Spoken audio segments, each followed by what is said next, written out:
Hi guys, today we're having a look at the E.L.F. Camouflage Powder Foundation. I know I'm a bit late to the game with this, but I still wanted to review it.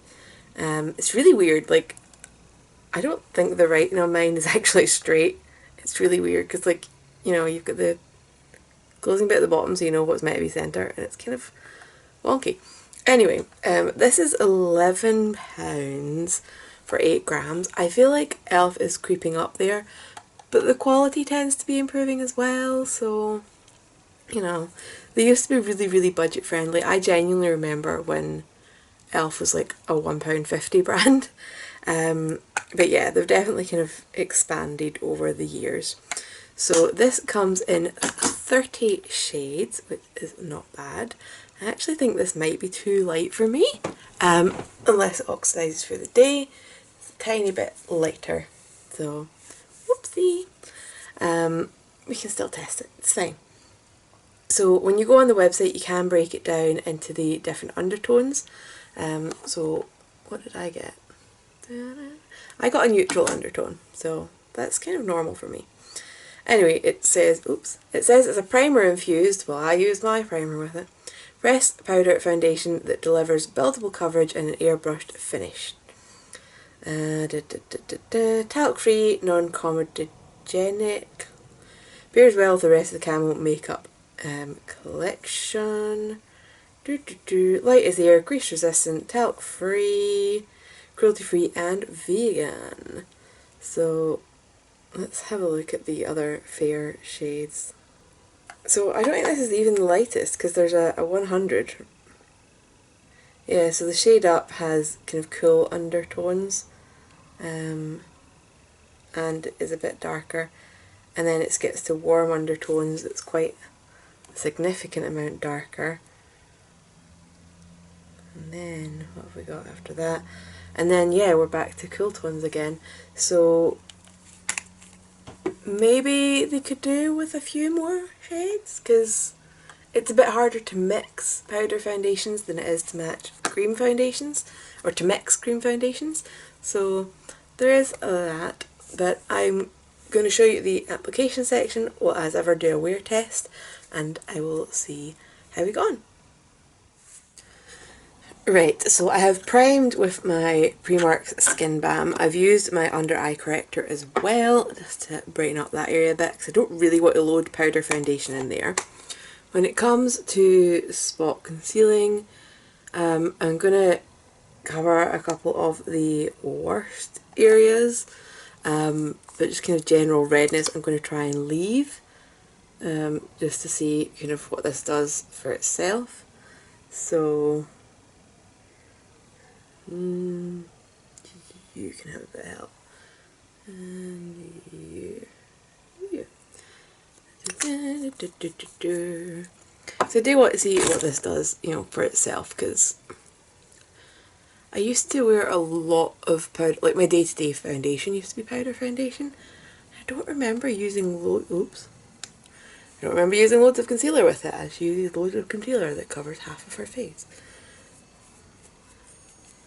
Well, that's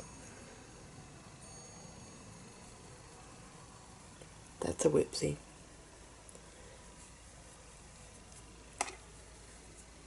Oh well. We've ended up with like a half and half test.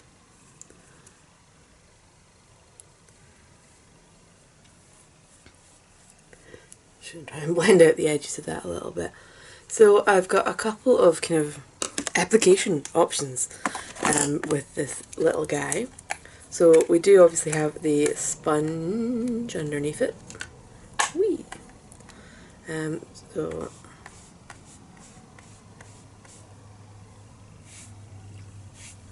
So I think sponges are like the most full cover method with the powder foundations.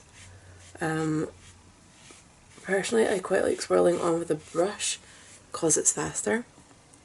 I couldn't find my old MAC kabuki brush, which is annoying because I think I like it better than this other brush that I'm about to show you, which is from Primark and is really short and stubby. And I feel it's quite difficult to tap off any excess. but it's going to have a lot of product on it. Yeah, that one's too stiff. I don't like that one. And then I've got just my normal foundation brush from Beauty Bay.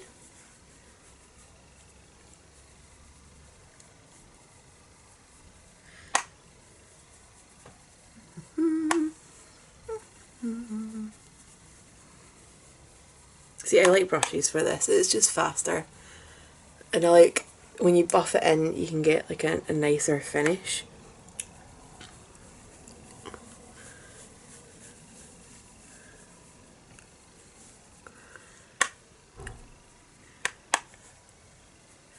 And also I just find it easier to get into all the little bits and pieces, or if you want to build up coverage in a smaller area, I think it's easier with brushes than with a sponge. And it's just super quick. Okay.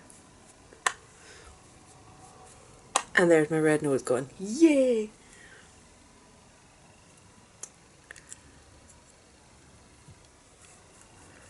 So, I genuinely think I might have got away with not having concealer on. I mean, look. This is very full coverage. So, yeah, I'm going to go and do all my other bits and pieces of my face. You know, contour, blush, highlight, give myself some eyebrows back. But in terms of a wear test for the concealer, for the foundation, it's 8 minutes past 8, so we will see how this holds up throughout today.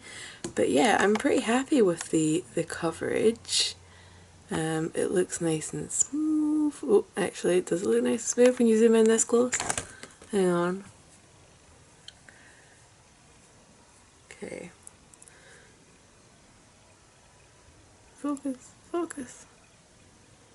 So possibly a pore filling primer on my nose might have been an idea. That one normally does quite a good job. But the tip of my nose is a bit... Oh, I've got hair. Wow. I should not zoom in this close, it's not attractive. Yeah. Across the cheeks. Nice and smooth. But yeah, my nose has demonstrated that if there's any texture on your skin, it's going to highlight that quite badly. I thought I concealed that spot. Let's give it some more help. Let's give it another tap into the product. Ooh, my focus is not liking being this close. Right. Yeah, so definitely if you have texture on your skin, it's a powder. It's not going to be your friend. But coverage wise, quickness wise, it is a favourite. What I tend to use powder foundations for these days is as my touch-up powder. So because I'm quite oily, I can lose a bit of coverage throughout the day. So this takes care of, a product like this takes care of the coverage and the oil in one go. So anyway, off to finish my makeup because I need to work today. Right, so I'm back with my full face finished. I just kind of wanted to show you another little close-up because with powder foundation, it kind of warms up with your skin and it tends to look a little bit better. There's still some flaky bits on my nose, but it's very much my skin. I am going to do a setting spray just because that's part of my normal routine, and yeah, so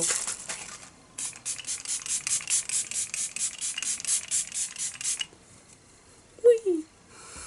So that is our finished face look. It is 23 minutes past 8, so definitely need to move. And I'll see you guys whenever there's any changes. Right, so back for a quick lunchtime check-in. It is 10 to 2 at the moment. So I've had this on for 5 and a bit hours. So yeah, we've got a little bit of oil breaking through, which is a shame. I feel like I've lost a little bit of coverage on my chin as well. I've not been out today, so it's not a mask related kind of wear. I've got a little bit of creasing under my chin. So yeah, I'm just going to touch this up a little bit. I'm going to try and buff out the creasing under my chin first of all.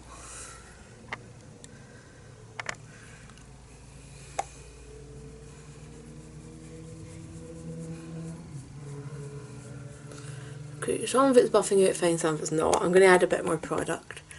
And we'll just get sorted. Okay. So if you have lines around your face, it looks like this is going to settle into that. And it's not as long wearing as my other foundation. I should maybe give this another go without a primer, since it says it's primer infused. Maybe that's causing the problem. There's too much priming going on. But yeah, it's touched up quite nicely. Up here was where my kind of concealer patch ended. So it does seem to have gripped better the places that had quite a bit of concealer on. So that's interesting. But yeah, this was part of the reason that I liked powder foundation, was just how easy it was to like touch everything up and go back to looking the way things started. So yeah, we'll see how this goes, but at the moment I'm thinking it would be nice for a touch-up powder. Be nice as a foundation if you've got slightly less oily skin than me. But yeah, we'll keep going and we'll see if that changes. Right, it's 7:15, I'm running out to Pilates. We're quite oily. I'm going to have to wear a mask, so we'll see how the coverage does with that. Quite a blot down. We're back to not shiny. Right, we are back. So it is 10:15. So yeah, done a couple of touch-ups today, but all in all, most of this coverage has been on for 14 hours? 14 hours. So pretty good on the coverage wise. It's just the oil control side hasn't quite managed it with me. However, I do want to give this another go without primer, because I know, I need to read things, read instructions, read boxes, read descriptions. I didn't know this was meant to be primer infused, so I should probably try it without a primer. Maybe it was the double priming that didn't help with the oil control. I'm going to zoom you in anyway. We didn't do too much on our faces at Pilates, so actually I've still got a reasonable amount of coverage. So some of this is going to be mask related. I've got a fun new spot. But yeah, I would say the coverage has stayed pretty good. I am going to do another touch up with more product. Just kind of, my skin's oilier than it was earlier. There's obviously a bit more product built up. I want to see if it's going to go cakey. And whether also it'll go back to looking kind of perfect or not. Okay, so it's grabbed quite badly on the side of my nose. You see that there? Where I'm oiliest. And then as I'm trying to buff it out, it's buffing away from other bits. So yeah, that's looking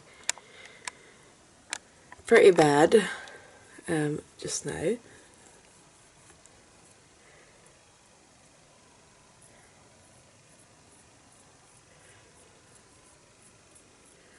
I don't think I can fix that. That's a shame. Okay, glad I've done that test now. So if your skin's really greasy when you touch this up, where's a good greasy spot? It looks like it really grabs the foundation there. And then, yeah, it's pretty cakey. So maybe not for the greasy skinned amongst us based on that.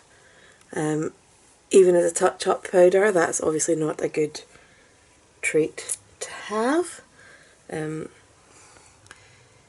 Yeah, it's okay. I will still give it, as I said, another go without my primer underneath it. But the moment I'm thinking this is definitely not for greasy skinned girls. I was thinking earlier that maybe it will be okay as a touch-up powder, but given how much it grabbed there, kind of leaning away from that idea at the moment. But like I said, we'll try it without the primer and see how that works out. Right, so we're back. It's a different day. I was in a rush this morning. I didn't film, so this is me having just finished work. I blotted some oil off my skin because it was bugging me so badly. Anyway, so this is the day without primer. So I feel like the coverage is maybe not quite as good as yesterday's, but what I wanted to note was when I was putting this on this morning, it wasn't gripping the same. So like when I was trying to build up coverage on my nose, it just wasn't working. Like see this patch on my nose? That's kind of looked patchy for most of the day. So we're going to zoom in and do some touching up of this foundation. But yeah, I really don't think that me using primer was the problem yesterday. I'm quite content with that conclusion. So I don't know whether to hope this will do this again or not, but anyway. So I was trying to like buff in more cover on my nose. See how there's that bit that just won't? Like some of it's fine, some of it's got cover, some of it does not, and continuing to buff does not help. And I tried like just like stamping it on, and that worked a little bit better, but it was also kind of like a weird feeling. Look at the creases under my double chin again. How do all these like skinny, perfect skinned people review foundation? I mean really, they can't tell you if it folds in their double chin. No, they can still tell things. But yeah, like I said, I'm pretty content that me using primer was not the issue yesterday. Oh, oh no. Oh no. See what I mean about this? I'm trying to buff it and smooth it and get a nicer, and it's just not.